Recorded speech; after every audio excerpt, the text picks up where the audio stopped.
सैनी सहित किस किस ओबीसी नेता को सरकार भेजना चाहती है जेल। पूरी वीडियो जरूर देखिए, अपने कमेंट के साथ आगे शेयर कीजिए कि क्या अब सरकार का साथ देना, इंसाफ की बात करना भी कोई जुर्म है या समाज में हो रहे भेदभाव जातिवाद के खिलाफ बोलना भी अब जुर्म है।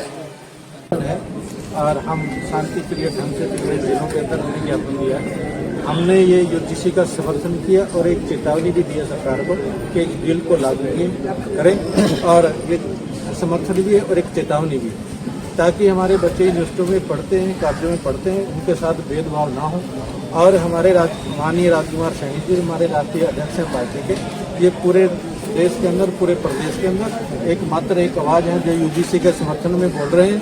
और समर्थन में बोलते हुए भी सरकार इसको उल्टा ले रही है। तो हमारी सरकार से निवेदन भी है और चेतावनी भी है कि इस बिल को लागू करें ताकि हमारे बच्चों के साथ कोई भेदभाव ना हो। धन्यवाद। जी, मैं एडवोकेट भारत भूषण। ये आज जो लोकतंत्र सुरक्षा पार्टी के राष्ट्रीय अध्यक्ष राजकुमार सैनी जी के तत्वाधान में उनकी मेहनत और उनकी लगन, उनके जो संघर्षशील जो हर बार सिद्धांत की बात करते हैं, उनके साथ जुड़कर हमने भी आज ज्ञापन दिया राष्ट्रपति जी के लिए। और हम ये बताना चाहता हूँ कि यूजीसी से किसी का नुकसान नहीं है। मैं एक एडवोकेट के तौर पर उस बिल को पढ़ने के बाद, जो कि इक्विटी बिल है, और इक्विटी का मतलब आर्टिकल 14 और 15 जो हमें सीधा सीधा बताती है, आज ही नहीं बाबा साहब ने हमें पहले अधिकार दे रखे हैं, पर कुछ लोगों की मनुवादी सोच और उनके जो अत्याचार से तंग आकर कुछ बच्चों ने आत्महत्या की। 2016 में हमारे तड़वी, डॉक्टर तड़वी थी, पायल तड़वी, उसने आत्महत्या की। उसके बाद 2019 में ये जो आज यूजीसी लागू करने की बात आ रही है, ये यूजीसी बिल जो आया है वो इक्विटी बिल सरकार ने माननीय सुप्रीम कोर्ट की डायरेक्शन के थ्रू आया है। और इसमें जितने भी सदस्य हैं, उस बिल को जो टीम थी, उस टीम में जो कमेटी थी, उसके जो अध्यक्ष थे वो भी बहुत राजपूत समाज से थे और इसमें अन्य जनरल कैटेगरी के लोग थे। तो हम ये कह रहे हैं कि इसमें किसी की भी समस्या नहीं होनी चाहिए, क्योंकि भारत का संविधान सबके लिए समानता की बात करता है और हम संविधान को मानते हैं। हम किसी के साथ भेदभाव नहीं चाहते, हमारी किसी से लड़ाई नहीं है। और यूजीसी लागू हो, इस समर्थन के साथ आज हमने ये समर्थन के साथ यहाँ पे ज्ञापन दिया। जय हिंद, जय भारत, जय फुले करने के लिए आए हैं। अगर सरकार को समर्थन करने में इतराज है तो मुझे नोटिस भी थमाया गया है कि आप बिना बताया है। मैं 19 दिनों में पहले दे के आया, किसी ने मेरे को आज तक पूछा नहीं कि भाई आप बिना बताए आ नहीं सकते कोर्ट में। पर खैर फिर भी मैं कहूँगा कि ये जो बैकवर्ड समाज के साथ जो हमेशा भेदभाव बरता गया है, जो यूजीसी कानून है, इसमें 10 लोगों की कमेटियां बननी हैं और उसमें कहीं ऐसा नहीं लिखा गया कि सब एससी-बीसी के लोग होंगे जो जनरल कैटेगरी के साथ भेदभाव करेंगे या किसी प्रकार की कोई एट्रोसिटी होगी। ये सिर्फ और सिर्फ एक वही बात है कि जैसे मंडल आयोग मंडल के खिलाफ जो है ना, अडवाणी जी एक मंडल लेकर के चल पड़े थे पूरे देश में, बाबरी मस्जिद का तूफान उठाया था और मंडल आयोग की जुबान को दबा दिया गया।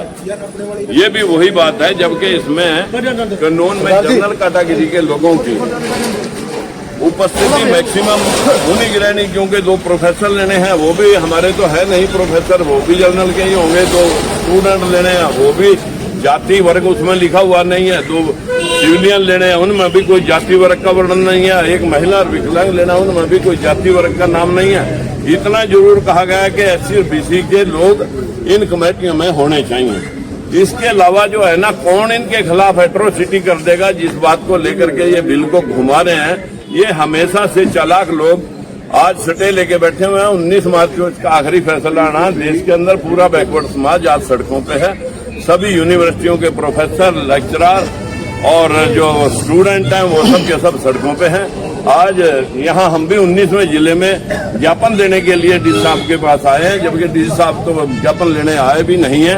तहसीलदार को फॉर्मेलिटी करने के लिए भेजा गया है, पर फिर भी हमने ज्ञापन तहसीलदार साहब के माध्यम से दिया है कि इसको द्रौपदी मुर्मू जी हमारी महामहिम राष्ट्रपति जी को ये पहुंचाए, ताकि इस बात के ऊपर कार्रवाई हो सके कि इस प्रकार का भेदभाव हमेशा बैकवर्ड समाज बर्दाश्त नहीं करेगा। ये बात लेकर के हम आपके बीच में आए। तो आपने कई मुद्दे भी रखे, जिस तरह से सरकार की अगर बात करें, महंगाई की बात करें, वो कुल अगर हरियाणा की स्थिति की बात करें, देखिए आपको मालूम है कि वो लोग कहाँ गए। अब जो कहते थे रुपया पतला क्यों हो रहा है, अब रुपया पतला पूछने के लिए वो 100 क्रॉस करने लग रहा है। वो पूछ नहीं रहा कि रुपया पतला कैसे हो गया। वो लोग जो 2 करोड़ नौकरियां देने वाले थे, 15 लाख देने वाले थे, वो लोग आजकल 5 किलो 15 लाख के बदले में 5 किलो दाने पर आ गए हैं। अब क्या करेगी ये समाज जो है ना, जो बहुजन समाज है, दलित हैं, पिछड़े हैं, माइनॉरिटी के लोग हैं, ये सब के सब कहीं ना कहीं इस प्रकार से महरूम हैं कि इन लोगों को सिर्फ 80 करोड़ लोगों को आज ये 5 किलो दाने पर पहुंचाया गया है। अमेरिका ट्रेड डील के अंदर 5 मिनट के अंदर एक फोन लग करके सीज फायर होता है और एक फोन से ट्रेड डील हो जाती है। जो रसिया के साथ हमारा सस्ता तेल आता था, उसके बदले में ट्रंप के कारण अब वेनेजुएला से हम महंगा तेल खरीदेंगे।